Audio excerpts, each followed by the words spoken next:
Hello aspirants, welcome to Chahal academy. Chahal academy आपके लिए लेकर आई है वीकली करंट अफेयर्स की एक सीरीज, जहां हर संडे को आपको पूरे वीक का current affairs at a single place देखने को मिल जाएगा। ये बहुत ज़्यादा ज़रूरी है आपके लिए, बिकॉज यूपीएससी आज की डेट में एक डायनेमिक एग्जाम हो चुका है, करंट अफेयर्स ओरिएंटेड एग्जाम हो चुका है। ऐसा नहीं है UPSC would be asking anything under the sun. उनके लिए रेलेवेंस बहुत ज़्यादा ज़रूरी है, और कोई भी चीज़ अगर करंट अफेयर्स में रही है तो वो आपके लिए रेलेवेंट हो जाती है। और उसी को ध्यान में रखते हुए हमारी ये पूरी जो सीरीज है हमने फ्रेम की है। वीकली आपको इंटीग्रेटेड करंट अफेयर्स मिलेंगे, पूरे वीक का इंटीग्रेट करेंगे हम करंट अफेयर्स को और आपके सामने लेकर आएंगे। और अगर आप इसे सीरियसली फॉलो करते हैं तो आपको सर्टेनली आपकी यूपीएससी प्रिपरेशन में काफ़ी ज़्यादा हेल्प करने वाला है। Without any further delay let's start with the video. सबसे पहला बेसिकली जो टॉपिक है हमारे पास, सुप्रीम कोर्ट ने हाई कोर्ट के जजमेंट को नलिफाई कर दिया है, साइडलाइन कर दिया है ऑन द बेसिस ऑफ कि वो जुडिशियल ओवर रीच कर रहा था। अब यहां से हमें ये पता चलता है कि हमें ये समझने की जरूरत है कि जुडिशियल ओवर रीच है क्या। इससे पहले कि मैं जुडिशियल ओवर रीच और जुडिशियल एक्टिविज्म का आपको डिफरेंस बताऊं, एक बार न्यूज को देख लेते हैं। न्यूज पिक्चर में आई क्यों? इलाहाबाद हाई कोर्ट के अंदर एक केस हुआ जिसे हम बोलते हैं मान सिंह वर्मा केस।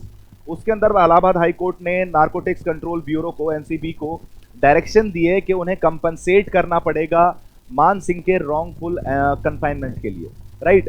अब सुप्रीम कोर्ट का यह कहना है कि जो जुडिशियल ओवर रीच हुआ है इस कंफाइनमेंट, ये जो कंपनसेशन प्रोवाइड करने की बात कर रही है Allahabad high court to NCB, ये जुडिशियल ओवर रीच है। क्यों? क्योंकि क्रिमिनल प्रोसीजर के अंदर वो कोई भी कोर्ट किसी को भी कंपनसेशन ग्रांट करने की परमिशन नहीं दे सकती, या रेगुलेशन या ऑर्डर नहीं दे सकती। तो इलाहाबाद हाई कोर्ट का ये ऑर्डर एनसीबी के लिए कि उसे कंपनसेशन प्रोवाइड करना पड़ेगा रॉन्गफुल कंफाइनमेंट के लिए, it goes against the judicial aspect, it goes against the basically restriction imposed on the judiciary. उससे बाहर निकल के आप नहीं काम कर सकते। सेपरेशन ऑफ पावर्स को उस चीज के आपको अगेंस्ट माना जाएगा। सेपरेशन ऑफ पावर हमारे यहाँ आर्टिकल 50 में स्पेसिफिकली मेंशन्ड है, separation of executive from judiciary. तो वो चीज कहीं ना कहीं आपको वायलेट होती हुई दिख सकती है। इस वजह से सुप्रीम कोर्ट ने इस जजमेंट को साइडलाइन कर दिया है। आपके लिए अब ये समझना जरूरी है कि जुडिशियल ओवर रीच और जुडिशियल एक्टिविज्म है क्या। देखिए, जुडिशियल एक्टिविज्म का मतलब होता है, सुप्रीम कोर्ट को हम बोलते हैं basically protector of our fundamental rights. मतलब अगर हमें हमारी फंडामेंटल राइट्स ठीक से मिल रही हैं, और अगर नहीं मिल रही हैं तो वो सुप्रीम कोर्ट की जिम्मेदारी है।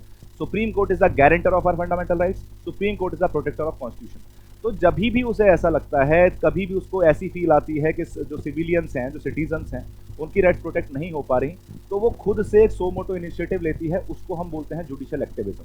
अब जुडिशियल एक्टिविज्म में जनरली कौन कौन से आर्टिकल्स यूज किए जाते हैं? आर्टिकल 32 जैसे फॉर एग्जांपल, जैसे हम रिट जुरिसडिक्शन बोलते हैं, सुप्रीम कोर्ट यूज कर सकती है उसे। 226 में writ jurisdiction of high court. Other than that article 142 also talks about judicial activism, right. इसमें हम ये देख सकते हैं कि एक ऐसा जब सिटीजन्स की राइट्स को डिफेंड किया जा रहा है और जस्टिस को एडवांस किया जा रहा है सोसाइटी में, तो उसे हम जुडिशियल एक्टिविज्म बोलते हैं। For example public interest litigation, PILs जो आपको देखने को मिल रही है, it is one of the best example of judicial activism. कुछ केसेस भी हैं हमारे पास, जैसे विशाखा गाइडलाइंस जो 1999 में आपको स्टेट ऑफ राजस्थान में आती हुई दिखी थी। ये क्या बोल रही हैं जी? ये वही विशाखा गाइडलाइंस हैं जिनके बेसिस पे 2013 में protection of women against sexual harassment at work place वाला एक्ट आता हुआ दिखा, पोश एक्ट आपको आता हुआ दिखा। तो कहीं ना कहीं ये भी कोर्ट ने इनिशिएट किया था कि किस तरीके से वुमेन को वर्क प्लेस पे सेफगार्ड किया जा सकता है, सिक्योर रखा जा सकता है। उसके अलावा मेनका गांधी का जो केस है 1978 में, उसे भी आप जुडिशियल एक्टिविज्म का एग्जांपल मान सकते हैं। उस 1978 के केस में ये हुआ था कि हमारा कॉन्स्टिट्यूशन जो है वो प्रोसीजर एस्टेब्लिश बाई लॉ की बात करता है, ड्यू प्रोसेस ऑफ लॉ की बात नहीं करता। लेकिन इस मेनका गांधी केस में ये बोला गया कि अगर आर्टिकल 21 की बात आती है, अगर right to life and liberty की बात आती है, तो प्रोसीजर एस्टेब्लिश लॉ से हटके हम ड्यू प्रोसेस ऑफ लॉ की तरफ जा सकते हैं। मतलब जरूरी नहीं है कि मैं प्रोसीजर फॉलो करूं, मेरा मेन मोटिव होना चाहिए कि प्रोसेस फॉलो होना चाहिए, आउटकम जो है वो जस्टिस, मतलब बेसिकली जस्ट होना चाहिए। मुझे जस्टिस को रीच करना है। यहाँ प्रोसीजर में आपको आप कन्फाइन हो जाते हो कि आपको इसी प्रोसीजर पे चलना पड़ेगा। लेकिन मेनका गांधी केस में ड्यू प्रोसेस ऑफ लॉ बोल दिया गया आर्टिकल 21 के लिए, right to life and liberty के लिए। यह है हमारे पास judicial activism. Judicial overreach क्या होती है? जब आप जुडिशियल एक्टिविज्म करते करते ये भूल जाते हो कि आपकी सीमाएं कहाँ हैं, आपकी रेस्ट्रिक्शंस कितनी हैं। कहीं आप लेजिस्लेचर का काम तो करना नहीं शुरू कर दे रहे, कहीं आप एग्जीक्यूटिव की पावर्स अपने हाथ में तो नहीं ले रहे। तो जब जुडिशरी ऐसा कुछ करना शुरू कर दे कि वो लेजिस्लेचर और एग्जीक्यूटिव्स के भी काम खुद कर रही है, तो उसे हम बोलते हैं जुडिशियल ओवर रीच, राइट। अब इसमें doctrine of separation of powers आपको वायलेट होता हुआ दिखेगा, article 121, article 122 and article 150, article 50, ये हमें सेपरेशन ऑफ पावर्स देखने को मिल रहे हैं एट सेंटर। और कहीं ना कहीं जब कोर्ट किसी दूसरे का काम करना शुरू कर देती है तो उसकी पावर अपने हाथ में ले रही है, इसलिए हम उसे जुडिशियल ओवररीच बोल सकते हैं। आर्टिकल 142 जनरली मैं एक्टिविज्म के लिए लेता हूं, लेकिन मेजोरिटी ऑफ द केसेस में आर्टिकल 142 का यूज करके सुप्रीम कोर्ट जो है वो काफी हद तक जुडिशियल ओवररीच के अगेंस्ट चली जाती है, जुडिशियल ओवररीच की साइड मूव कर जाती है। हमारे पास कुछ सर्टेन केसेस भी हैं, जैसे फॉर एग्जांपल नेशनल जो श्याम नारायण चौकसी केस है 2018 का, जिसमें सुप्रीम कोर्ट ने ये बोला कि हर मूवी से पहले थिएटर्स के अंदर नेशनल एंथम बजेगा। It's not the responsibility of supreme court to tell के किस तरीके से चीजें रन करनी चाहिए, उनका काम लॉ एंड ऑर्डर मेंटेन करने का है। दूसरा liquor ban on national state highways, जिसको इवेंचुअली फिर वापस लेना पड़ा, ये भी एक एग्जीक्यूटिव ऑर्डर था, जबकि सुप्रीम कोर्ट ने ऑर्डर दिया। तो ये कहीं ना कहीं जब आप अपना काम छोड़ के दूसरे का काम करना शुरू कर देते हो, उसे हम जुडिशियल ओवररीच बोलते हैं। और जब ऐसी जुडिशियल ओवररीच होती है तो मेजोरिटी ऑफ द टाइम आपको अपने जजमेंट्स वापस लेने पड़ते हैं, जिसकी वजह से सुप्रीम कोर्ट, हाई कोर्ट्स की जो वैल्यू है, जो क्रेडिबिलिटी है, वो भी आपको इरोड होती हुई या कम होती हुई दिखती है। मूविंग ऑन, नेक्स्ट है हमारे पास Ahmedabad Municipal Corporation becomes first urban local body to include separate climate chapter in its budget. आसान भाषा में अगर आपके पास प्रीलिम्स में क्वेश्चन आता है, which is the first urban local body जिसने अपने बजट के अंदर अलग से क्लाइमेट चेंज को एक चैप्टर दिया है, तो that is Ahmedabad municipal corporation. Recently इस साल अहमदाबाद ने अपने बजट में लगभग 33% जो स्पेस दिया है, जो बजट प्रोवाइड किया है, जो 33% ऑफ द बजटरी एलोकेशन है, वो क्लाइमेट चेंज की तरफ से है। क्यों है? Basically net zero climate resilient city action plan के अंडर वो चाहते हैं कि जो हमारे क्लाइमेट गोल्स हैं 2070 के उन्हें अटेन कर लिया जाए। इससे पहले हमें ये भी देखने को मिला था कि जो बीएमसी है, बॉम्बे म्यूनिसिपल कॉर्पोरेशन है, उन्होंने भी कुछ ऐसी सिमिलर ही चीजें की थी, लेकिन मैं एग्जैक्टली ये नहीं बोल सकता कि उन्होंने बजट में बेसिकली क्लाइमेट चैप्टर जोड़ दिया है। उन्होंने एक अलग से क्लाइमेट बजट रिपोर्ट निकाली थी basically on 5 June, environment day, right. लेकिन उन्हें बजट प्रॉपर जो उनका बजट आता है हर साल, उसके अंदर उसे ऐड नहीं किया गया था, इसलिए फर्स्ट हम अहमदाबाद को ही मानते हैं। बट सिमिलर सा स्टेप आप बॉम्बे म्यूनिसिपल कॉर्पोरेशन में भी देखने को मिल जाता है हमें, जहां उन्होंने एक क्लाइमेट बजट रिपोर्ट निकाली थी, जिसमें 32.8% के लगभग जो है उसमें दिखाया गया था किस तरीके से बजटरी एलोकेशन क्लाइमेट एक्शन की तरफ जा रहा है। बट अहमदाबाद ने अपने जो एक्चुअल बजट होता है उसमें एक अलग से चैप्टर ही ऐड कर दिया है क्लाइमेट चेंज को लेकर, और वो बन गया है भारत की पहली ऐसी अर्बन लोकल बॉडी जिसने क्लाइमेट चेंज के ऊपर अपना एक बजट ऐड किया, राइट। मूविंग ऑन, अगर मैं अर्बन लोकल बॉडीज की बात करूं, आपको बहुत आसानी से ही समझा देता हूं इस चीज को। ये आपके सामने स्लाइड भी, आप इसका स्क्रीनशॉट ले सकते हैं या फिर you can note it down. 74th amendment से पहली बार आपको देखने को मिल रहा है कि पार्ट 9A के अंदर आपने अर्बन लोकल बॉडीज ऐड होती हुई देखी। Father of local self government हमारे यहाँ कहा जाता है रिपन को, जिन्होंने 1882 1883 के अंदर पहली बार लोकल सेल्फ गवर्नमेंट शुरू करी। उससे पहले मेयो भी थे जिन्होंने फाइनेंशियल डिसेंट्रलाइजेशन की बात करी थी। उसके अलावा आर्टिकल 40 जो है, जब हम लोकल सेल्फ गवर्नमेंट की बात करते हैं, गांधीयन प्रिंसिपल है, वहां से भी हम इसे कनेक्ट करते हुए देख सकते हैं। और इवेंचुअली फाइनली फिर 74th अमेंडमेंट से ही आपको 12th शेड्यूल भी ऐड होता हुआ दिख जाता है, जो powers and responsibility of urban local bodies की बात करता है, राइट। ये सारी चीजें जो मैंने अभी आपके सामने बोली वो आपके सामने लिखी हुई है, बस एक चीज आप देख लीजिएगा, 1992 में आया था और इसको जो केम इनटू इफेक्ट है, that the year is 1 June 1993। Other than that जो नेक्स्ट न्यूज में हमारे पास है वो है ट्रिब्यूनल्स। अब ये ट्रिब्यूनल्स, अब एक चीज और याद रखिएगा, these current affairs are not only meant for prelims, these are meant for prelims as well as mains. ये कंप्लीटली आपको इन चीजों को हम सामने लेकर आना चाहते हैं आपके सामने, जो डायरेक्टली आपको यूपीएससी के पेपर में मेंशन दिख सकती है। और इसमें बहुत सारी इंफॉर्मेशन ऐसी होगी जो शायद आपके मार्क्स को 2 या 4 नंबर, 6 नंबर, 7 नंबर, 8 नंबर को आपको इंप्रूव करने में हेल्प करेगी। और शायद सर्टेनली आप तब हमें याद करो कि भाई वो वीडियो देख लिया तो इसलिए मार्क्स आ गए। Tribunals in India need to be strengthened. Supreme Court का एक ऑर्डर आया है कि भारत के अंदर ट्रिब्यूनल्स को बेहतर बनाने की जरूरत है, उन्हें स्ट्रांग बनाने की जरूरत है। अब ये ट्रिब्यूनल्स हैं क्या? देखो, सबसे पहले तो हम ये देख लेते हैं कि ट्रिब्यूनल्स में रिफॉर्म्स एक्ट 2021 में आया था, जिससे ट्रिब्यूनल्स को बेटर बनाया जा सके। इससे पहले आपको ये भी समझना पड़ेगा कि एडमिनिस्ट्रेटिव ट्रिब्यूनल्स एक्ट आपको 1980s में आता हुआ दिखा था। अदर देन दैट आपको ये समझने की जरूरत है 42nd अमेंडमेंट ने पहली बार हमें ट्रिब्यूनल्स का पर्सपेक्टिव बताया।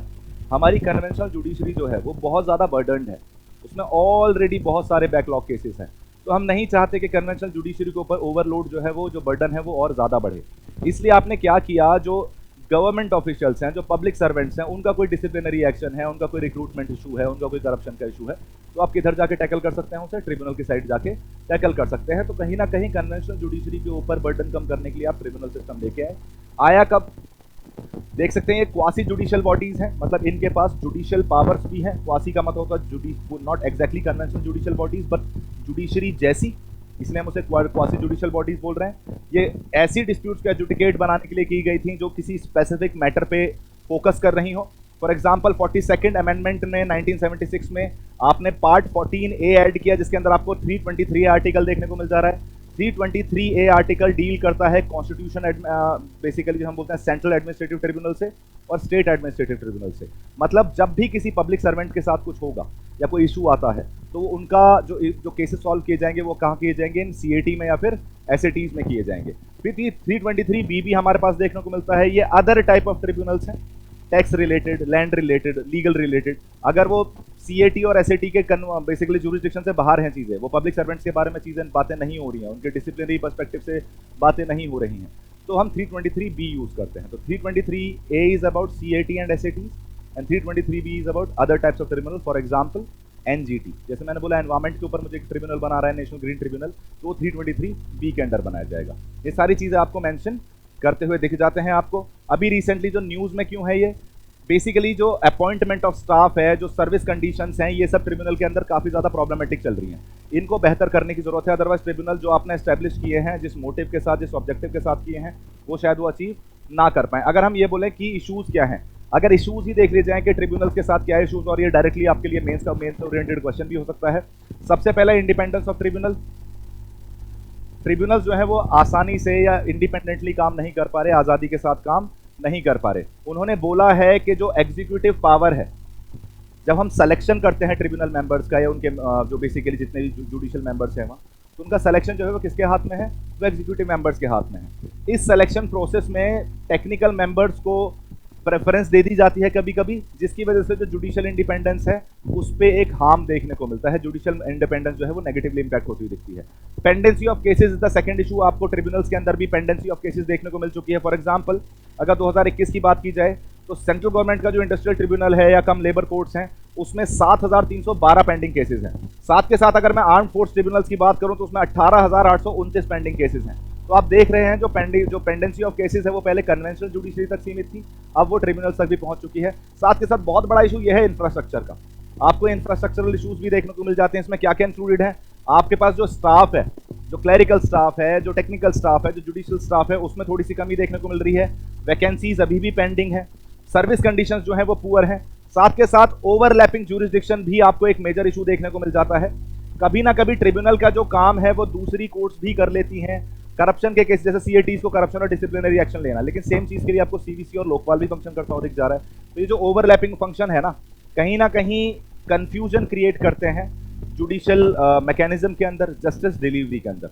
तो इन सब चीजों को ध्यान में रखते हुए सुप्रीम कोर्ट ने बोला है कि ट्रिब्यूनल्स को स्ट्रेंथन करने की जरूरत है। Moving on, next, Supreme Court जज expressed concern about misuse of PIL के मिसयूज को लेकर सुप्रीम कोर्ट के जजेस ने थोड़ी सी चिंता जाहिर की है। इसका मतलब पब्लिक इंटरेस्ट लिटिगेशन जो है वो न्यूज में है। अब ये पब्लिक इंटरेस्ट लिटिगेशन होती क्या है, देखो हमेशा क्या होता है कि जब भी तुम्हें कोई केस करना होता है तो तुम्हें उसमें लोकस स्टैंड प्रूव करना पड़ेगा कि यार मेरे साथ कुछ गलत हुआ इसलिए मैं ये केस करना चाहता हूँ। लेकिन जब मैं पब्लिक के बिहाफ पे कुछ करना शुरू कर दूं, उनकी राइट्स को प्रोटेक्ट करने के लिए अगर कोई पिटीशन फाइल करूं, तो उसे मैं बोलूंगा पब्लिक इंटरेस्ट लिटिगेशन। ये सामने आपके पास इंफॉर्मेशन है, मैं इसे एक बार रिपीट कर देता हूं। इसकी शुरुआत हुई थी बेसिकली यूएस से। अगर मैं बोलता हूँ ये पब्लिक इंटरेस्ट लिटिगेशन कहाँ से राइज हुआ, इसका ओरिजिन कहाँ से है, इट बिलोंग्स टू यूएस। इसको सोशल इंटरेस्ट लिटिगेशन भी बोला जाता है। इसे किसी भी स्टैट्यूट या किसी भी लॉ के अंदर डिफाइन नहीं किया गया है, हमारे संविधान के अंदर डिफाइन नहीं किया गया है। साथ के साथ ये जुडिशियल एक्टिविज्म का one of the major example है, one of the major factor है।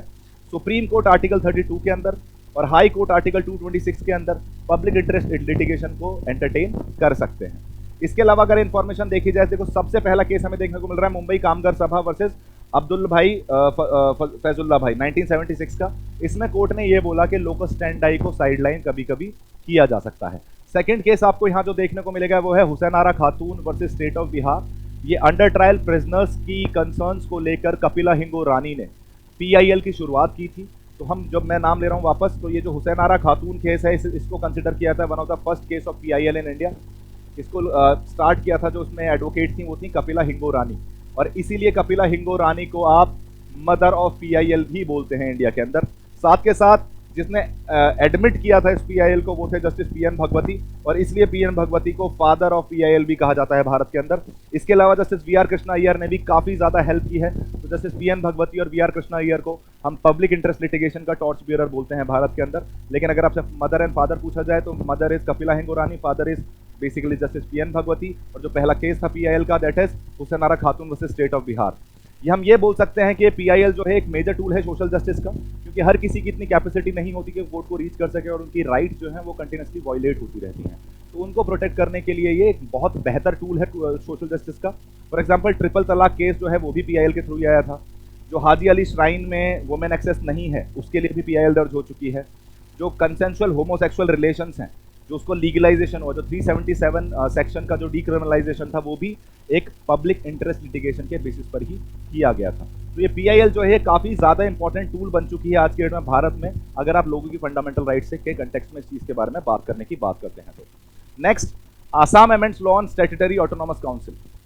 अब आपको यह समझने की जरूरत है कि आसाम ने अपने प्रदेश के अंदर, अपने स्टेट के अंदर, अपने जुरिसडिक्शन के अंदर ऑटोनॉमस काउंसिल्स को के अंदर कुछ अमेंडमेंट्स किए हैं। वो क्या अमेंडमेंट्स किए हैं? अब गवर्नर को अथॉरिटी मिल चुकी है कि स्टैट्यूटरी जो ऑटोनॉमस काउंसिल्स हैं उनको वो कंट्रोल करेंगे अगर वो डिफाइंड टाइम पीरियड के अंदर इलेक्शन कंडक्ट नहीं करवा पा रहे हैं। फॉर एग्जांपल मैं आपको इसका सीधा सीधा बोल देता हूं कि 1 साल के एक्सटेंशन के बाद गवर्नर इंटरवीन कर जाएंगे। मतलब आप किसी भी ऑटोनॉमस डिस्ट्रिक्ट काउंसिल का, चलो पहले ना मैं एक चीज क्लियर कर देता हूं, डायरेक्टली ऑटोनॉमस काउंसिल पे नहीं जाता हूं। हमारे पास 5th शेड्यूल है, हमारे पास 6th शेड्यूल है। 5th schedule talks about the basically administration of scheduled areas and tribal areas, right. 6th schedule talks about the administration of tribal areas in Assam, Tripura, Meghalaya, Mizoram, और वो 5th शेड्यूल जो है वो बाकी एरियाज के लिए। तो 5th शेड्यूल के अंदर ये हमारे अंदर बनते हैं, हमारे देश के अंदर बनते हैं ट्राइबल एडवाइजरी काउंसिल।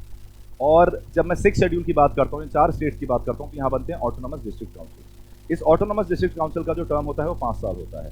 अब इलेक्शन अगर 5 साल बाद नहीं कंडक्ट करवा पा रहे आप तो उसे 6 महीने तक एक्सटेंड कर देते हैं। उसके बाद एक और 6 महीने का एक्सटेंशन मिल सकता है, मतलब 1 साल तक आप एक्सटेंड उसे कर सकते हैं। गवर्नर तब तक इंटरवीन नहीं करेगा। लेकिन अब इस अमेंडमेंट ने ये बोल दिया है कि अगर 2 बार 6 महीने का एक्सटेंशन मिलने के बाद भी आप इलेक्शन कंडक्ट नहीं करवा पा रहे तो गवर्नर उसके अंदर इंटरवीन कर लेगा।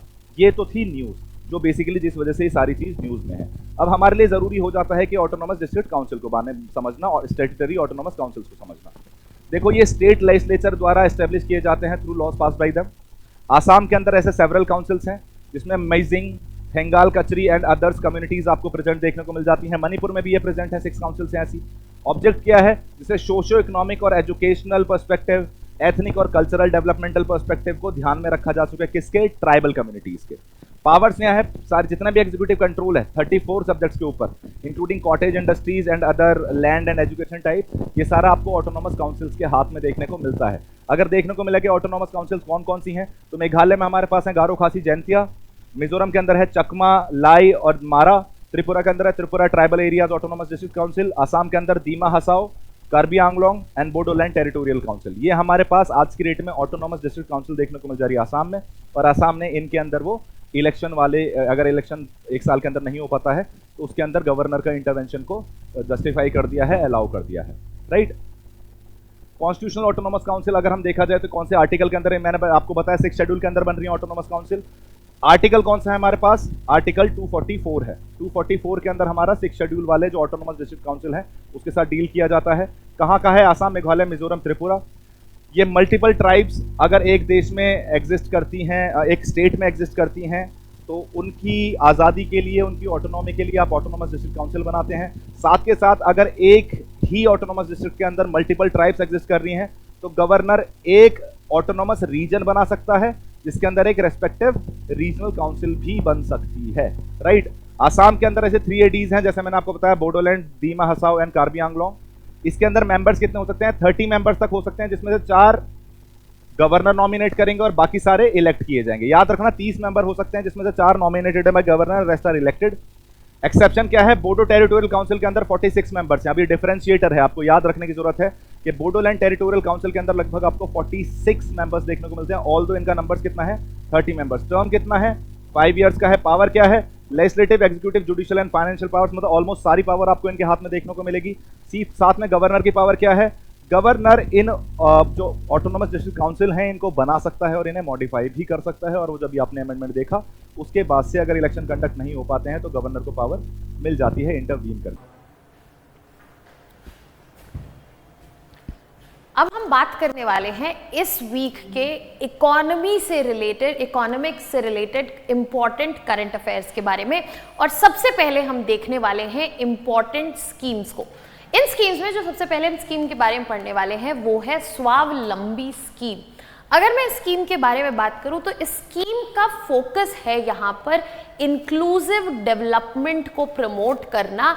और ये कैसे कर रहे हैं, यहाँ पे इनका फोकस है उन फीमेल स्टूडेंट्स पर जो इस वक्त हायर एजुकेशन में हैं, ताकि उनको ट्रेन किया जा सके एंटरप्रेन्योरशिप में। And once they have been trained तो यहाँ पे एटलीस्ट एक्सपेक्टेड है कि 10% ऑफ स्टूडेंट्स जो हैं यहाँ पे अपने अपने एंटरप्राइजेस जो हैं इस्टेब्लिश करें। अब इसका जो स्ट्रक्चर बनाया गया है वो स्ट्रक्चर ऐसा बनाया गया है कि यहाँ पे जो स्टूडेंट्स इन्वॉल्व हैं उनको यहाँ पर एंटरप्रेन्योरशिप अवेयरनेस प्रोग्राम में पार्टिसिपेट कराया जाएगा। Then they will have women entrepreneurship development programme, mentorship as well as faculty training, and all of this is being implemented by National Institute for Entrepreneurship and Small Business Development. These are the key highlights of this scheme, and the focus is on gender inclusive entrepreneurship so that women empowerment and gender equality are ensured in the coming times when we are talking about Viksit Bharat by 2047. अब आगे बढ़ते हैं, अपने next scheme के बारे में बात करते हैं। तो यहाँ पे जो नेक्स्ट स्कीम के बारे में हम बात करने वाले हैं वो है प्रधानमंत्री श्रम योगी मानधन योजना। इस पर्टिकुलर स्कीम के बारे में हम बात इसलिए कर रहे हैं because it has completed 6 years and this particular scheme is focused on formalization of workforce. हम यहाँ पे समझते हैं बेसिकली फॉर्मलाइजेशन ऑफ वर्कफोर्स क्या है, क्योंकि हमारा इकोनॉमी में 50% ऑफ कंट्रीब्यूशन टू जीडीपी जो है वो इनफॉर्मल सेक्टर, इनफॉर्मल वर्कर्स से आ रहा है, जिनके पास किसी भी तरह का वेजेस एंड सैलरी का फिक्सेशन नहीं है, जो परमानेंट एम्प्लॉयज नहीं है, जिनके पास किसी तरह के लीव्स का स्ट्रक्चर नहीं है, जिनके पास किसी भी तरह के सोशल सिक्योरिटी बेनिफिट्स नहीं है। तो यहाँ पे अगर हम इनको फॉर्मलाइज करना चाह रहे हैं तो इनके पास जो ये फैसिलिटीज, जो ये पर्क्स है जो अवेलेबल नहीं है, वो गवर्नमेंट प्रोवाइड कर रही है, जैसे कि सोशल सिक्योरिटी बेनिफिट। तो यहाँ पे गवर्नमेंट ने क्या किया है, यहाँ पे गवर्नमेंट जो है यूनिवर्सल पेंशन कवरेज दे रही है इनफॉर्मल वर्कफोर्स को, सो दैट यहाँ पे जो अनऑर्गेनाइज्ड वर्कर्स हैं उनको फाइनेंशियल सिक्योरिटी मिले और एक इंक्लूसिव यहाँ पर सोशल सिक्योरिटी का फ्रेमवर्क बन सके, जिसमें फॉर्मल एम्प्लॉइज और इनफॉर्मल एम्प्लॉइज जो हैं दोनों ही इंक्लूडेड हैं। और यहाँ पर अगर हम बात करें तो ये पर्टिकुलर स्कीम जो है इम्प्लीमेंट की जाती है as a central sector scheme by ministry of labour and employment. Now if anybody who is eligible for this particular scheme has to qualify for the given eligibility criteria। यहाँ पे eligibility criteria क्या है, सबसे पहला as जो है वो 18 से 40 के बीच में होनी चाहिए, इनकम जो है वो यहाँ पर 15,000 तक होनी चाहिए, अनऑर्गेनाइज्ड वर्कर होना चाहिए, नॉन टैक्स पेयर होना चाहिए, और साथ ही साथ किसी भी तरह की फॉर्मल पेंशन स्कीम जो है उस पर्टिकुलर वर्कर को नहीं मिलनी चाहिए, या फिर वो किसी ऐसी फॉर्मल स्कीम का पार्ट ना हो। अब यहाँ पे क्या प्रॉमिस किया जा रहा है कि 3,000 पर मंथ का अमाउंट जो है इन इनफॉर्मल अनऑर्गेनाइज्ड वर्कर्स को मिलेगा by the age of 60। Target groups कौन से हैं, यहाँ पे जो कंस्ट्रक्शन वर्कर्स हैं, एग्रीकल्चरल वर्कर्स हैं, स्ट्रीट वेंडर्स हैं, डोमेस्टिक वर्कर्स हैं, और यहाँ पे जो कंट्रीब्यूशन देना है इन लोगों को इस स्कीम में पार्टिसिपेट करने के लिए वो वॉलंटरी है, वो उनके ऊपर डिपेंडेंट है। और यहाँ पर फैमिली पेंशन जो है वो भी इंश्योर हो रही है इन केस जो यहाँ पे वर्कर है, जो सब्सक्राइबर है स्कीम का, he dies, then the 50% of this amount, that is 1,500 per month, वो उनके स्पाउस को दिया जाएगा। So this is a scheme which is targeting the formalization of workforce और ये लॉन्च की गई थी 2019 में and now it has completed 5 years. Now we have talked about the important schemes herein. अब बढ़ते हैं अगले करंट अफेयर की तरफ जहाँ पे बात हो रही है कि IRCTC और IRFC जो कि दोनों ही इंडियन रेलवेज के CPSCs हैं, CPSCs क्या हुआ, सेंट्रल पब्लिक सेक्टर एंटरप्राइजेज हैं, उनको स्टेटस दिया गया है नवरत्ना का। नाउ नवरत्ना स्टेटस जो है वो 1997 से दिए जा रहे हैं by the central government so that यहाँ पे जो सेंट्रल पब्लिक सेक्टर एंटरप्राइजेज हैं उनको बेहतर फाइनेंशियल ऑटोनॉमी मिले और साथ ही साथ अपनी डिसीजन मेकिंग जो है वो यहाँ पर कर सके रिगार्डिंग इन्वेस्टमेंट एटसेट्रा। तो इसको इंश्योर करने के लिए उन्होंने 3 कैटेगरीज बनाई। पहली मिनी रत्ना, दूसरी नवरत्ना और तीसरी है महारत्ना। तो यहाँ पे जो हम बात कर रहे हैं IRCTC और IRFC ये दोनों ही मिनी रत्नास हैं, वो भी कैटेगरी 1 की, और इनका स्टेटस जो है चेंज किया गया है एज नवरत्ना स्टेटस। तो अगर मैं नवरत्ना स्टेटस की बात करूं तो आखिर ये है क्या? सो नवरत्ना स्टेटस जो है यहाँ पर इन कंपनीज को फाइनेंशियल ऑटोनॉमी और डिसीजन मेकिंग की ज्यादा पावर देता है as compare to mini Ratna category 1। और इसको क्वालिफाई करने के लिए यहाँ पे जो CPSCs हैं उनको गिवन क्राइटेरियाज जो हैं वो फॉलो करने होते हैं। जैसे कि फाइनेंशियल रिक्वायरमेंट है, फाइनेंशियल रिक्वायरमेंट अगर बात करेंगे तो एवरेज एनुअल टर्नओवर जो है वो 25,000 करोड़ से ऊपर होना चाहिए in last 3 years. Similarly average annual net worth जो है वो 15,000 करोड़ से ज्यादा होनी चाहिए इन लास्ट 3 इयर्स, और एवरेज एनुअल नेट प्रॉफिट जो है after tax that should be more than 5,000 CR in last 3 years. Similarly global presence का भी क्राइटेरिया है, ये जो फर्म्स हैं इनका सिग्निफिकेंट ग्लोबल प्रेजेंस होना चाहिए या फिर इंटरनेशनल ऑपरेशंस होने मैंडेटरी हैं so that they can have the Navratna status. और यहाँ पे लिस्टिंग की भी रिक्वायरमेंट्स है, उन्हीं कंपनीज को नवरत्ना स्टेटस मिल सकता है जो इंडियन स्टॉक एक्सचेंज पे लिमिटेड हैं और उनके पास minimum prescribed public shareholding है ऑलरेडी जो सेबी द्वारा गिवन है। अगर ये सारे क्राइटेरियाज फुलफिल होते हैं तो यहाँ कंपनीज को नवरत्ना स्टेटस मिल जाता है। अगर आप मिनी रत्नास, नवरत्नास और महारत्नास के बारे में और डिटेल में पढ़ना चाहते हैं so you can go and see a long video on this particular topic that is put up on our channel. Hello students, Chahal academy की इस वीकली करंट अफेयर सीरीज में आपका स्वागत है। हम लोग यहाँ पे लास्ट वीक में आए हुए जितने भी करंट अफेयर के टॉपिक्स हैं, specially science and technology, environment and geography के जितने भी करंट अफेयर के टॉपिक्स थे उनको 1 बाय 1 कर रहे हैं। आइए स्टार्ट करते हैं। हमारा पहला टॉपिक है रिलेटेड टू द पर्वतमाला परियोजना। ये पर्वतमाला परियोजना जो है हमारी, ये आप जानते होंगे, काफ़ी टाइम से आपने देखा भी होगा कि एनिमल्स को कई बार यूज़ किया जाता है पहाड़ों पे चढ़ने के लिए, अपने जो ऑब्जेक्ट्स है, मटेरियल है, उसको यहाँ से नीचे से ऊपर ले जाने के लिए, ऊपर से नीचे ले जाने के लिए बहुत सारे रिसोर्सेज लगाने पड़ते हैं। जब किसी भी चीज़ को यहाँ से पहाड़ों के ऊपर ले जाना होता है तो उसके लिए सबसे बेस्ट ऑप्शन हमारे पास होता है रोप वे का। स्पेशली जो पैसेंजर है वो रोप वे को यूज़ कर सकते हैं। तो उत्तराखंड में, जम्मू कश्मीर में ऐसे बहुत सारे पहाड़ हैं जहाँ पे बहुत सारे लोग मंदिरों में विजिट करने जाते हैं। उदाहरण के तौर पे अगर हम बात करें वैष्णो देवी जो मंदिर है, वहाँ पे भी रोप वे के प्रोजेक्ट चल रहे हैं। तो ये पर्वतमाला प्रोजेक्ट के अंदर में इसको साइन किया गया है। रिसेंटली अभी यूनियन कैबिनेट ने यहाँ पे एक प्रोजेक्ट को साइन किया है जो कि हमारा गोविंद घाट से हेमकुंड साहिब जी का जो हमारा 12 यानी 12.4 किलोमीटर का जो पाथवे है। सेकंड है सोनप्रयाग से लेकर केदारनाथ जो कि ये दोनों उत्तराखंड में है, इनका जो प्रोजेक्ट है उसको फाइनलाइज कर दिया गया है, यानी अब ये प्रोजेक्ट यहाँ पे स्टार्ट होने वाला है।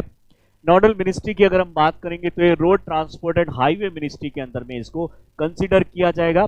और जो इम्प्लीमेंटिंग एजेंसी है national highway logistic management limited, एक स्पेशल पर्पस व्हीकल के अंदर में, यानी जब किसी पर्टिकुलर टारगेट ओरिएंटेड जब हम काम करते हैं उसको स्पेशल पर्पस व्हीकल बोला जाता है, उसको हम national highway authority of India के अंदर में कर रहे हैं।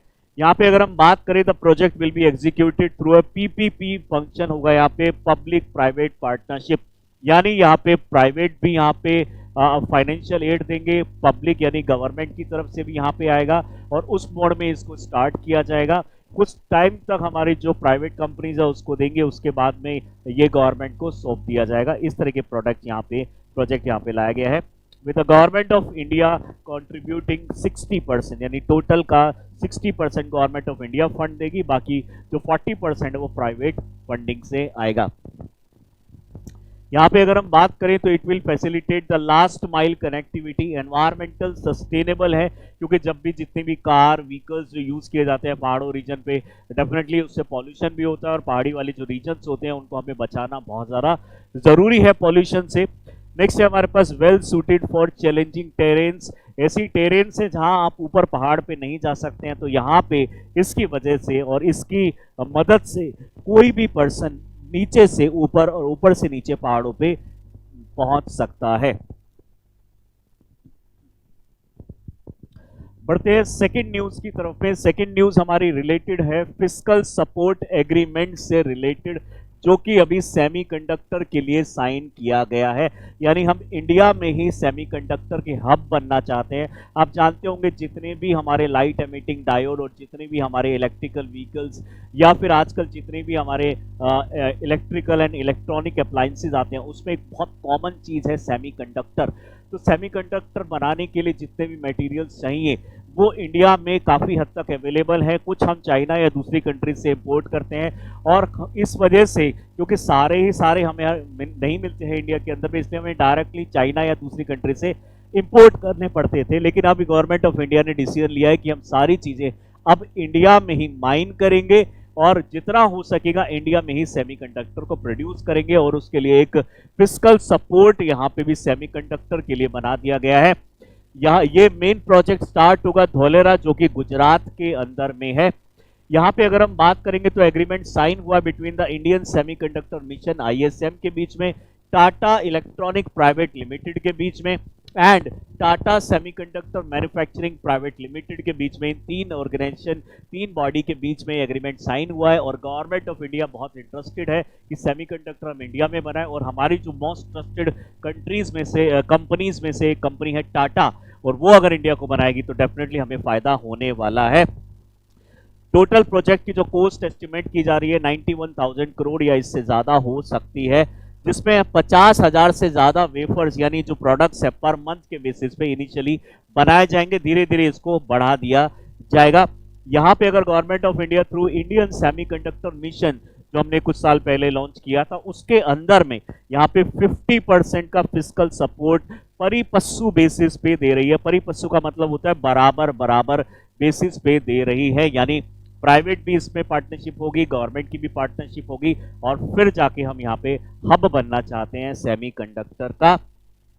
इंडियन सेमीकंडक्टर जो मिशन है स्पेशली हमारा जो डिजिटल इंडिया कॉरपोरेशन है उसके अंदर में इसको लाया जा रहा है और इस तरह के जो हमारे फैब्रिकेशन यूनिट्स होती हैं वो अभी इनिशियली गुजरात में और धीरे धीरे करके all over India, pan India में हम यहाँ पे स्प्रेड करने वाले हैं।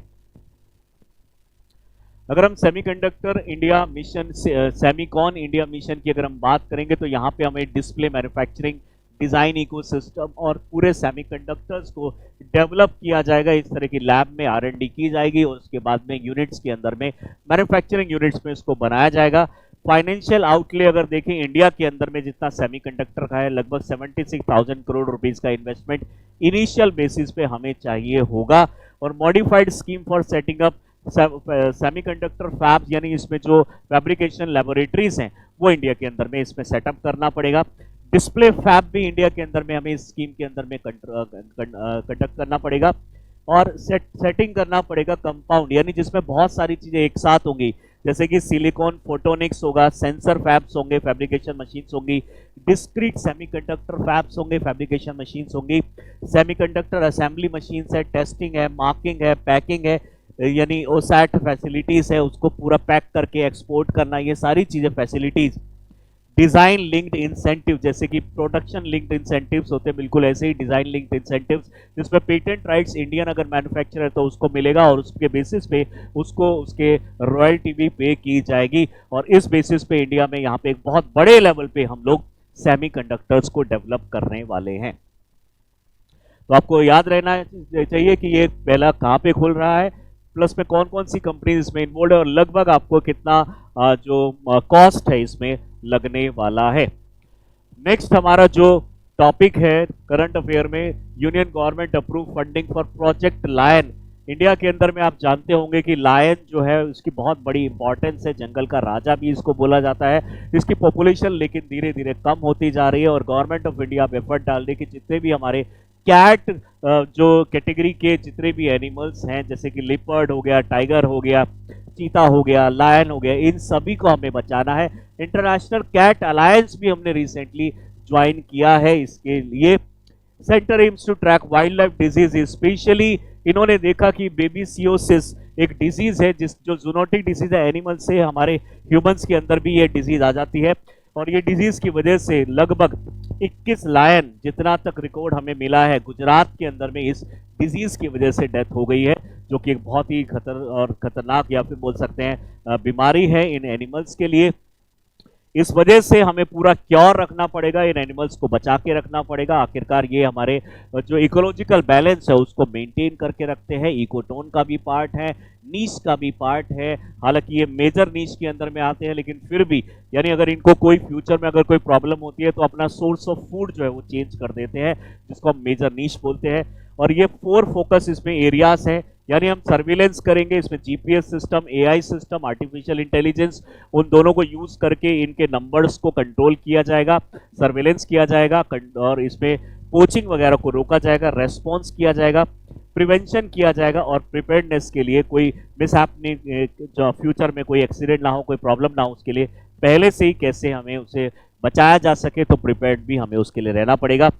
Nodal agency central zoo authority होगी, जो कि आप जानते ही हैं वाइल्ड लाइफ प्रोटेक्शन एक्ट 1972 के अंदर में इसको बनाया गया था। प्रोजेक्ट लायन की अगर हम बात करेंगे तो 2020 में इसको लॉन्च किया गया था।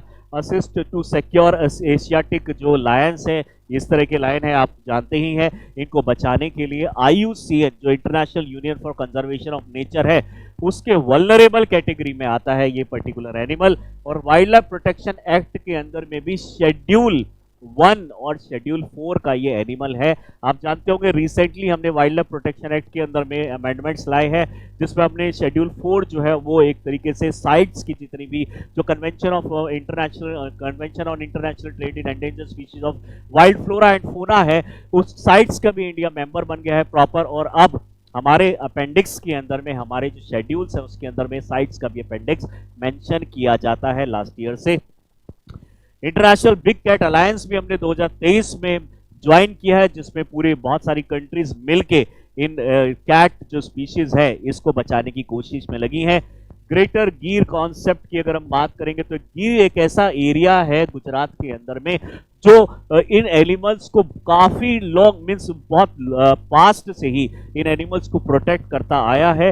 हालांकि इस पर्टिकुलर एरिया में इस एनिमल्स से यहाँ के लोगों को बहुत सारा परेशानी नहीं होती है, जिसकी वजह से उनको पीने का पानी भी प्रोवाइड करते हैं, खाने के लिए भी वो चीज़ें प्रोवाइड करते हैं, आसपास के दूसरे एनिमल्स को भी प्रोवाइड करते हैं बहुत सारी चीज़ें। इस वजह से वो एनिमल्स जो है उनकी लाइफ जो है अभी बची हुई है। इस वजह से गवर्नमेंट चाहती है कि एटलीस्ट गुजरात के अंदर में जो पॉपुलेशन है वो मेंटेन रहे। यहाँ पे जो बड़दा वाइल्ड लाइफ सेंचुरी है जो कि गुजरात में है, वो सेकंड होम माना जाता है लायंस का, इतनी ज़्यादा इस यहाँ पे पॉपुलेशन है और हमें यहाँ पे गुजरात में इस पर्टिकुलर रीजन में फोकस करना होगा। एनिमल बिहेवियर जैसे कि यूपीएससी बार बार पूछता आया है, डेफिनेटली जो एनिमल्स न्यूज़ में रहते हैं उससे रिलेटेड आपको बिहेवियर, उनके कैरेक्टरिस्टिक भी आइडिया होना चाहिए। अगर हम इसकी कैरेक्टरिस्टिक की बात करें, it lives in the prides in the grasslands and plain area में जनरली ये रहते हैं। ये पेट्रोलिंग में ज़्यादा बिलीव करते हैं, एक जगह से दूसरी जगह ये मूव करते रहते हैं और अपनी टेरिटरी को क्लेम करते हैं। जैसे कि लास्ट ईयर पेपर में भी, हमारे क्वेश्चन पेपर में भी आया था प्रीलिम्स में कि क्या हमारे ये एनिमल जो है लिपर्ड जो है अपनी टेरिटरी क्लेम करता है, डेफिनेटली वो क्लेम करता है। ऐसे ही लायन भी क्लेम करता है, यानी एक पर्टिकुलर एरिया में एक ही राजा वाला कॉन्सेप्ट इसमें फॉलो किया जाता है। फीमेल और सिस्टर जो होती हैं वो साथ में ही रहती हैं थ्रू आउट द लाइफ, जबकि जो मेल होता है, स्पेशली जो सबसे ओल्डेस्ट मेल होगा, वो अपनी टेरिटरी को लास्ट टाइम पे अपने जीवन के लास्ट दिनों के अंदर में अपनी टेरिटरी को छोड़ के चला जाता है। स्लीपिंग टाइम इनका बहुत ज़्यादा होता है, ज़्यादातर टाइम ये अपने रेस्ट में बिताते हैं, और जब इनको कोई एक तरीके से हंटिंग करनी होती है, किलिंग करनी होती है, या अपना फूड का अरेंजमेंट करना होता है, तभी ये बहुत ज़्यादा एक्टिव होते हैं। अदरवाइज ये रेस्ट में ज़्यादा बिलीव करते हैं। Do not have specific breeding season, पूरे साल में किसी भी टाइम पे इनका ब्रीडिंग हो सकता है। लगभग 119 दिन तो एटलीस्ट इसके अंदर में यानी टाइम होता ही है जो ये ब्रीडिंग करते हैं। नेक्स्ट जो न्यूज़ है हमारी वो रिलेटेड है हमारे मार्स की, जो हमारी पहले हमने थ्योरी दी थी। यानी हमने जो आप जानते होंगे 2013 में मार्स ऑर्बिटर मिशन लॉन्च किया था, ऐसे 2013 में ही मेवन मिशन भी लॉन्च किया गया था नासा द्वारा। ऐसे बहुत सारे मार्स के ऊपर में मिशन लॉन्च किए जा चुके हैं, जिसमें बताया जा रहा था कि मार्स का जो कलर है वो एक तरीके से रस्टिंग है, जैसे लोहे के ऊपर रस्ट लग जाता है, उसकी वजह से इसका थोड़ा रेडिश टाइप का कलर है, जिसको इसलिए हम इसको रेड प्लैनेट भी बोलते हैं। बट आज हमें पता चलता है अपनी थ्योरीज के अकॉर्डिंगली, रिसर्च के अकॉर्डिंगली, कि ये जो हम हेमेटाइट मान रहे थे आयरन का ओर, वो दरअसल ये नहीं है। इसका जो रेड कलर है वो आयरन के ओर की वजह से नहीं है, जबकि इसका रेड कलर फेरी हाइड्राइट की वजह से है, जो कि hydrous ferric oxyhydroxide mineral है जो यहाँ पे मिलता है। तो ये यहाँ पे अभी प्रूफ हो गया है, नई स्टडी में पता चला है कि हेमेटाइट यहाँ पे रेड कलर का रीजन ना होते हुए ये एक्चुअली में इसका रीजन है। It is a precursor to the other minerals, यानी ये जो हमारे हेमेटाइट और जियोथाइट है, इनसे पहले ये पर्टिकुलर मिनरल जनरेट हुआ था, तो ये शायद उसी से बना हुआ है, ऐसा हमारी स्टडी बोल रही है। इट अगर in soil undergoing rapid weathering, यहाँ पे वेदरिंग बहुत ज़्यादा फास्ट रेट से हो रही है जैसा स्टडी में पता चल रहा है, और इसकी वजह से ये पर्टिकुलर आयन जो है यहाँ पे क्रिस्टलाइन फॉर्म में मिल रहे हैं। ये बहुत छोटे नैनो पार्टिकल्स हैं और पुअर क्रिस्टलिनिटी यहाँ पे हमें दिखाई दे रही थी, use in the sequestration of the heavy element contaminations. यानी यहाँ पे अगर आप देखेंगे ये क्रिस्टलाइजेशन को अपोज करता हुआ दिखाई दे रहा है आज के टाइम पे, और क्रिस्टलाइजेशन कम हो गया है, जबकि क्रिस्टलाइजेशन ऐसी कंडीशन में ज़्यादा होना चाहिए। तो इस बिहेवियर को और ज़्यादा स्टडी किया जा रहा है कि ऐसा क्यों है कि क्रिस्टलाइजेशन यहाँ पे इनहिबिट किया जा रहा है। तो this was in the news last week.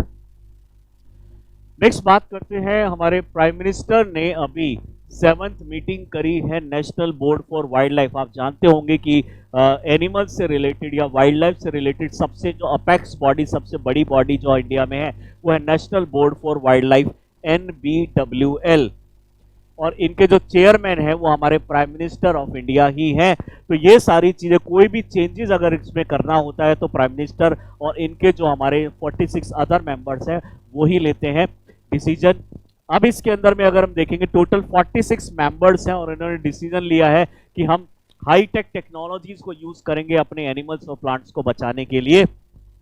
तो इन्होंने रिमोट सेंसिंग और AI आर्टिफिशियल इंटेलिजेंस को यूज करने का एक तरीके से प्लान किया है, और यहाँ पे ये कोलैबोरेशन भी कर रहे हैं among institutions like wild life institute of India, जो कि देहरादून के अंदर में है, फॉरेस्ट सर्वे ऑफ इंडिया से भी, और बाइसेज एंड जो है उससे भी ये एक तरीके से आप बोल सकते हैं कि कोलैबोरेशंस हुए हैं, ताकि हमारे जो एनिमल की जो लाइफ है वो बढ़े और हमारे जो ह्यूमन एनिमल कॉन्फ्लिक्ट होते हैं, क्योंकि आप देख रहे हैं कि जैसे जैसे हैबिटाट खत्म होते जा रहे हैं इन जंगलों के अंदर में, ये एनिमल जंगल छोड़ के दूसरे रीजन में आ रहे हैं।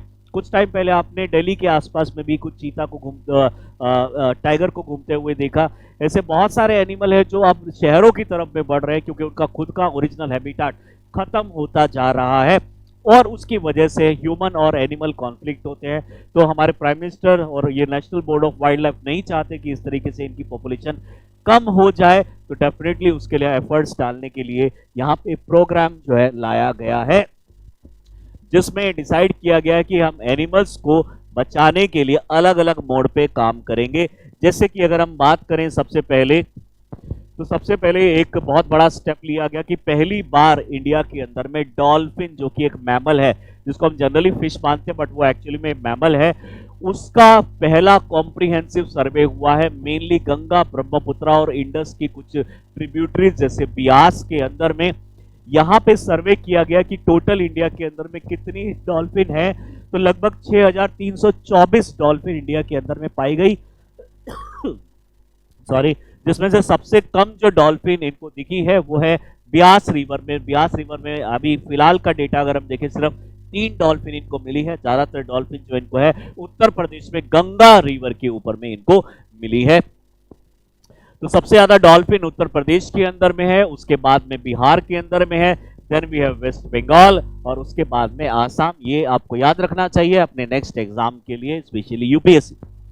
नेक्स्ट अगर मैंने जैसे आपको बताया अभी बारदा वाइल्ड लाइफ सेंचुरी है, ये यहाँ पे भी एक तरीके से एशियाटिक लायन को सपोर्ट करने के लिए प्रोग्राम चला रहे हैं। दूसरी अगर हम बात करें नेशनल ग्रेट इंडियन बस्टर्ड जो ये बर्ड है, ये conservation action plan and new project for घड़ियाल to ensure the conservation of the घड़ियाल। घड़ियाल जो है वो चंबल रिवर में काफी ज्यादा दिखाई देता है। आप जानते ही होंगे कि सेंट्रल इंडिया से ये ऊपर की तरफ में जाती है एक रिवर चंबल, जो कि आगे जाके फिर यमुना के साथ में मिल जाती है। तो ये जो रिवर है इनके अंदर में घड़ियाल मिलते हैं, तो उनको कंजर्व करने के लिए प्लस में राजस्थान वाले रीजन में एक बर्ड है ग्रेट इंडियन बस्टर्ड जो मिलती है, और आज के टाइम पे इसकी पॉपुलेशन 100 के आसपास ही है और उससे भी कम है।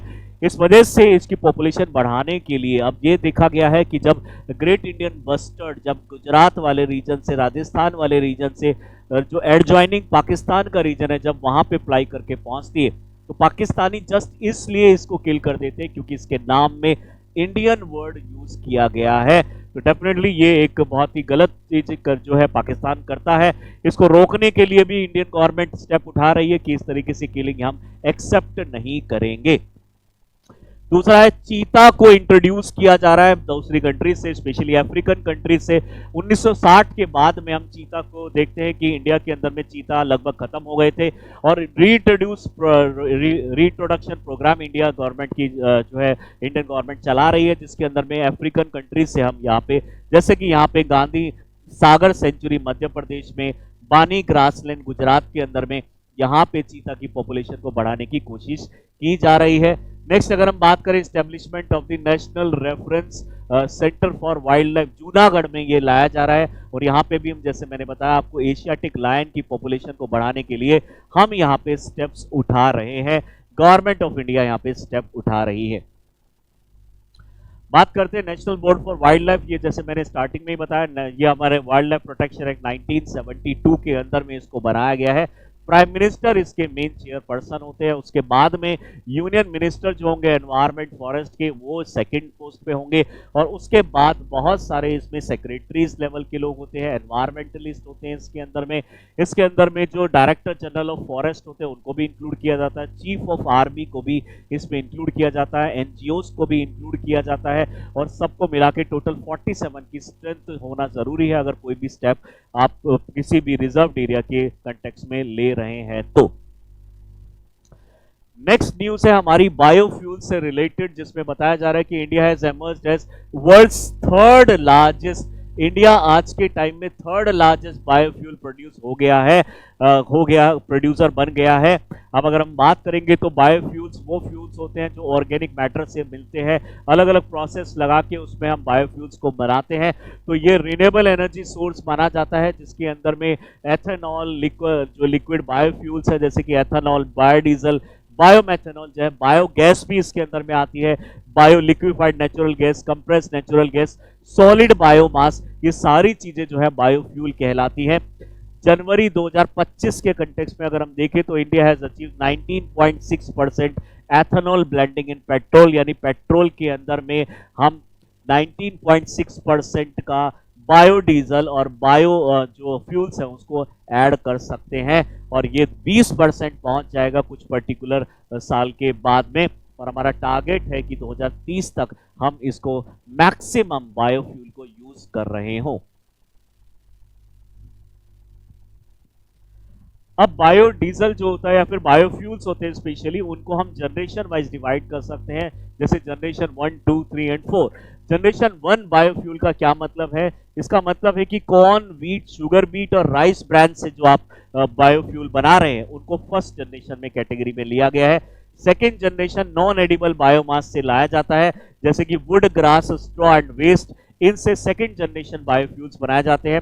थर्ड है हमारा जो एल्गल ब्लूम से बनाया जाता है, यानी एल्गी जो प्लांट होता है उससे बनाया जाता है, माइक्रो और मैक्रो एल्गी से इसको बनाया जाता है, this is third generation.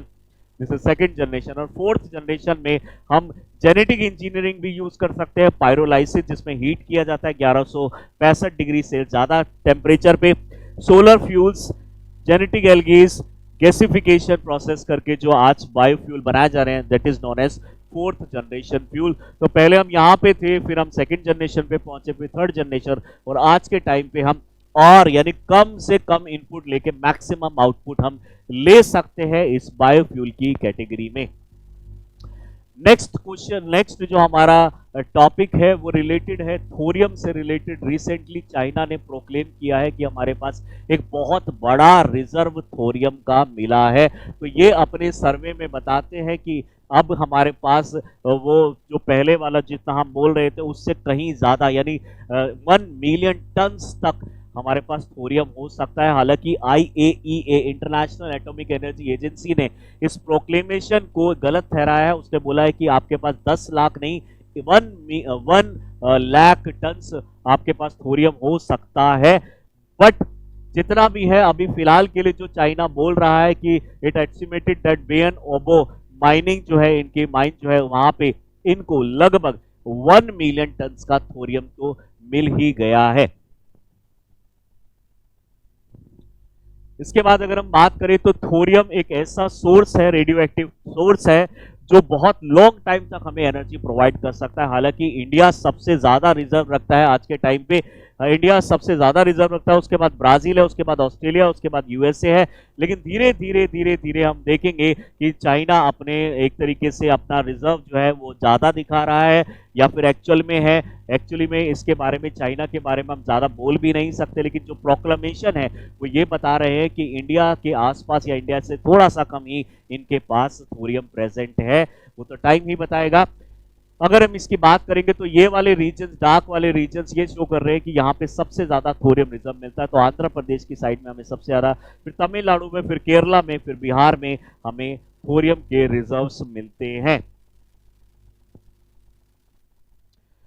Next news है हमारी एंटार्क्टिका से रिलेटेड। एंटार्क्टिका के अंदर में जो हमारी वाटर्स जो करंट चल रहा है, ओशन करंट जो चल रहा है, न्यूज आ रही है कि ये ओशन करंट हमारा स्लो हो गया है। इसका एक बहुत बड़ा कारण है कि जो एंटार्क्टिका में जो जमी हुई आइस है वो ग्लोबल वार्मिंग की वजह से पिघल रही है।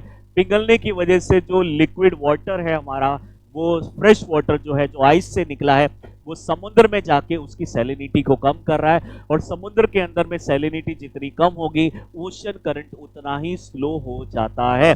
और ओशन करंट अगर हमारा स्लो हो गया तो कंट्रीज तक प्रॉपरली वाटर डिस्ट्रीब्यूशन नहीं हो पाएगा, जो एक बहुत अलार्मिंग स्टेज है, जो एक थ्रेट भी है कि हमारे जो एक्सट्रीमिटीज क्लाइमेट के अंदर में बढ़ सकती है।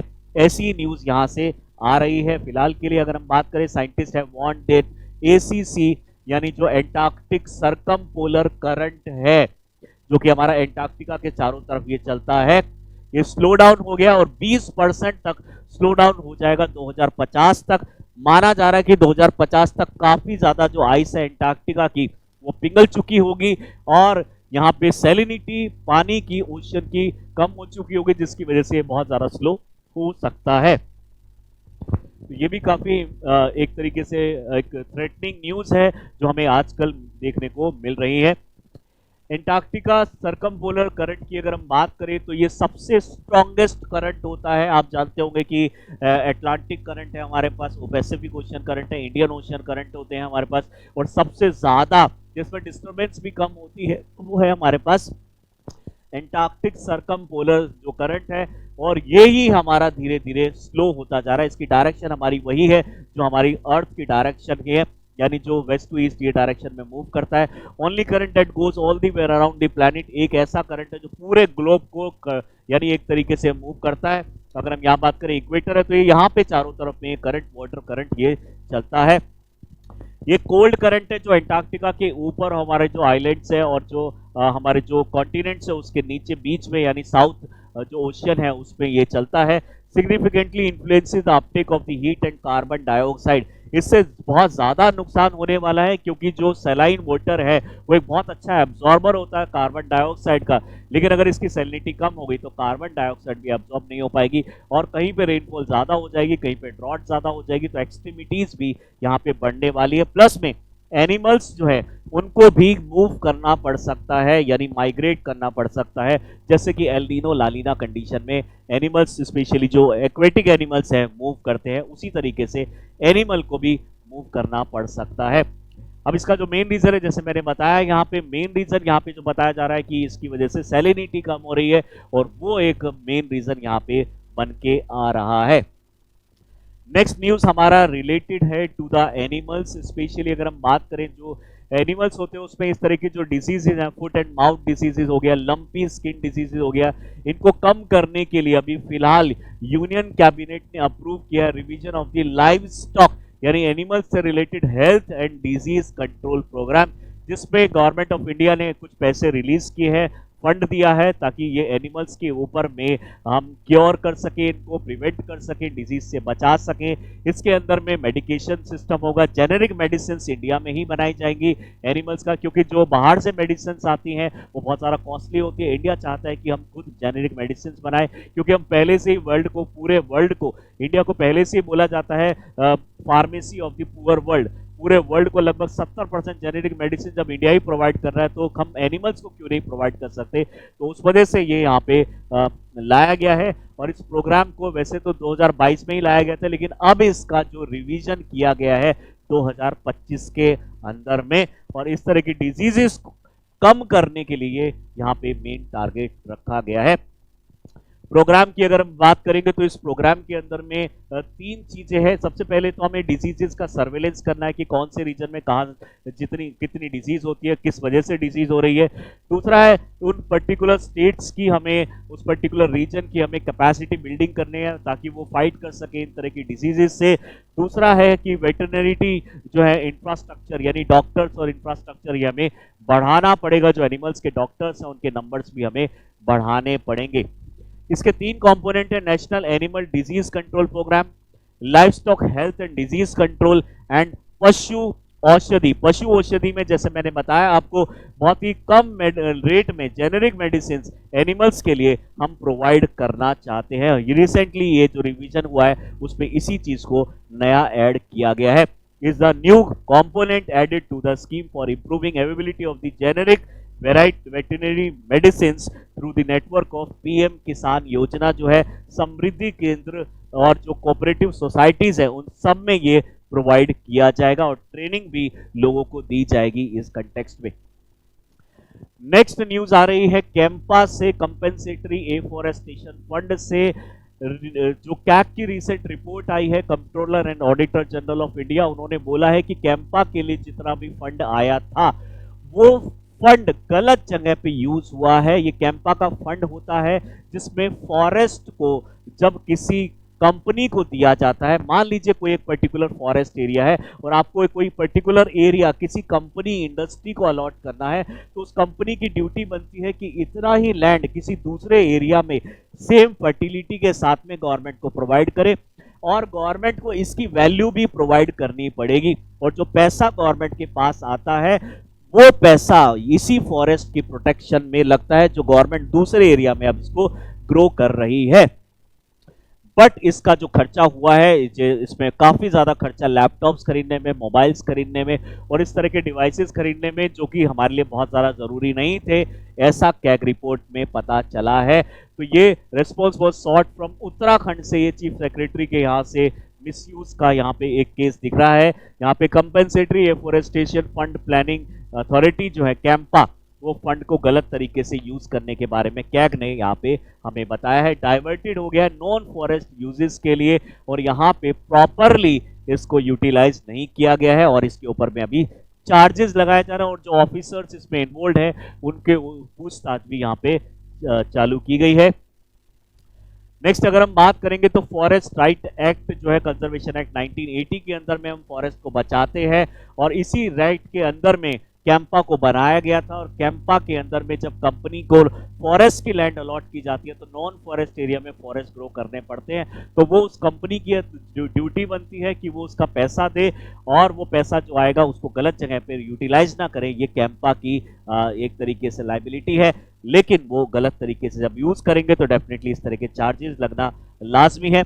ये जो फंड होते हैं नॉन लैप्सेबल होते हैं, यहाँ पे इंटरेस्ट बियरिंग होते हैं, और गवर्नमेंट ऑफ इंडिया इससे इंटरेस्ट भी लेती है, और पब्लिक अकाउंट फंड जो है ऑफ इंडिया का, उसके अंदर में इसको कंट्रोल लिया जाता है। It mandates the formation of the national CAMPA और state CAMPA to oversee the management utilisation of these funds, और इसको डिस्ट्रीब्यूट किया जाता है 10 और 90 के रेशियो में, यानी नेशनल जो है वो 10% और स्टेट जो है उसको 90% का इसका फंड मिलता है। और वहां पे ये पर्टिकुलर केस आता है कि यहाँ पे सही तरीके से इसको यूज नहीं किया गया है, तो ये सारी चीजें यहाँ पे हमें इसको करनी पड़ती है कैंपा के अंदर में।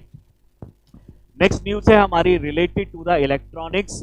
अब यहाँ पे गवर्नमेंट ऑफ इंडिया चाहती है कि हम इलेक्ट्रॉनिक्स का भी हब बने, तो काफ़ी सारी स्टेट्स के अंदर में जो इलेक्ट्रॉनिक के और स्पेशली एआई ड्रिवन जो इलेक्ट्रॉनिक डिवाइसेस है, आर्टिफिशियल इंटेलिजेंस ड्रिवन, उसको प्रमोट करने के लिए इंडिया एआई मिशन के अंदर में गवर्नमेंट ऑफ इंडिया जो है यानी ministry of electronics and IT जो है हमारी बूस्टअप करने के लिए प्रोग्राम्स लाती रही है, और इसके अंदर में एआई कोशा नाम का यहाँ पे एक प्रोग्राम लेकर आई, जिसमें एआई मॉडल्स, केसेस और सारी चीजें जो भी हमें एआई से रिलेटेड चाहिए वो इंडिया के अंदर में ही हम बनाने वाले हैं।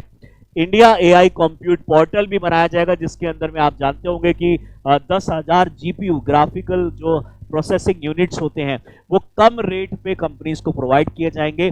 लगभग 60% का रिबेट इसके अंदर में दिया जा रहा है, यानी 60% जो पैसा है वो गवर्नमेंट प्रोवाइड करेगी, 40 से 60% तक प्रोवाइड करेगी डिपेंडिंग ऑन दी रिक्वायरमेंट, और गवर्नमेंट की तरफ से जो फंड जाएगा और जो बाकी कंपनी अपनी तरफ से लगाएंगी, और जिनकी कैपेसिटी नहीं है कंपनीज की उनको ये फंड दिया जाएगा ताकि वो जीपीयू खरीद के यहाँ पे प्रोसेसिंग यूनिट को यहाँ पे लगा सके और इंडस्ट्रीज मैन्युफैक्चरिंग यूनिट्स को सेटअप कर सके।